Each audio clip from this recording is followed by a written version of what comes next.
Hello everyone, आज चाहिँ मैले के बनाउँदैछु। आज चाहिँ मैले बनाउँदैछु सेलरोटी र अचार, गोर्खा अचार। किनकि आज सन्डेको दिन हो नि त। सन्डेको दिन बुढाले के खाम त भन्नुभयो। चाहिँ आज चाहिँ सेलरोटी र गोर्खा अचार बनाऊ न त भन्नुभयो। मैले चाहिँ रेडी गर्ने सेलरोटी र गोर्खा अचार बनाउनलाई हेर्नु होला मेरो भिडियो।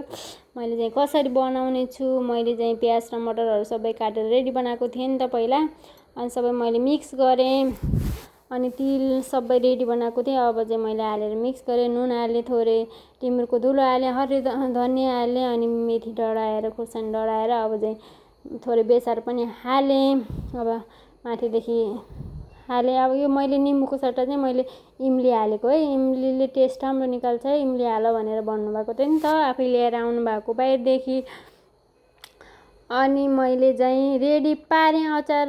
अब चाहिँ म चामल पिस्नतिर लागेँ। अब चामल त पिस्नु परिहाल्यो नि त, अचार पिठो त पाउँदैन, यहाँ त मिक्सरमा पिस्नु पर्यो। मैले चाहिँ मिक्सरमा चामल पिस्दैछु। म चाहिँ चामल पिसिसकेँ। चामल चाहिँ कस्तो राम्रो बनेको थियो नि त, बनायो नि त।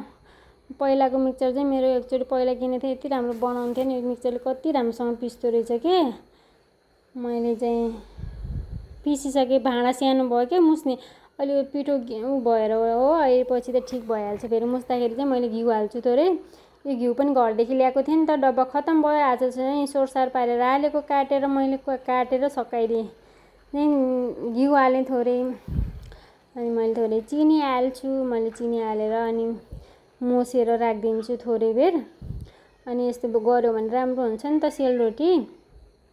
यस्तो गरेर राख्यो भने, मोसेर राख्यो भने चाहिँ राम्रो बन्छ।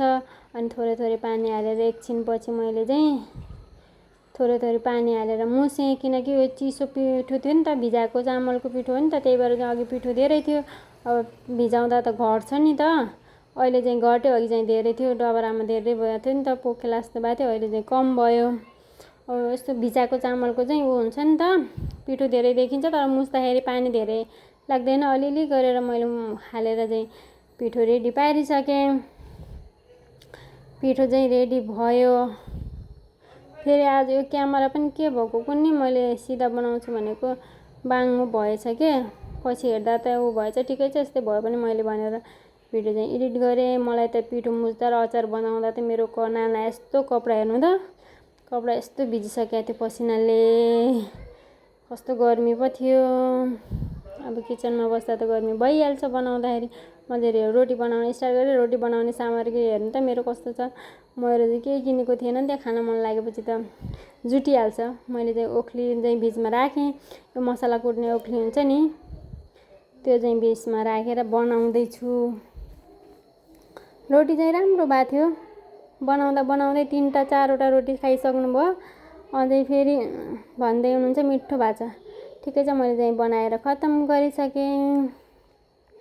मैले चाहिँ अघि अचारमा चाहिँ ऊ हाल्न भुलेछु के भन्छन्, मटर ल्याउनु भएको थियो नि त। मटर चाहिँ मैले हाल्न भुलेछु। मटर किन नहालेको भन्दाखेरि त मटर त त्यत्तिकै छ। ठिकै छ, हामी चाहिँ मैले रोटी बनाएर हामी चाहिँ खानातिर लाग्यौँ। एकदम मिठो छ भन्दै हामी चाहिँ खाना स्टार्ट गऱ्यौँ। बाबु चाहिँ मोबाइल हेर्ने भन्दै थियो नि त। मेरो चाहिँ भिडियो कस्तो लाग्यो हजुरहरूलाई हेरेर लाइक कमेन्ट गरिदिनु होला। बाबा, यो बाबुले चाहिँ आफै लगाउँछ।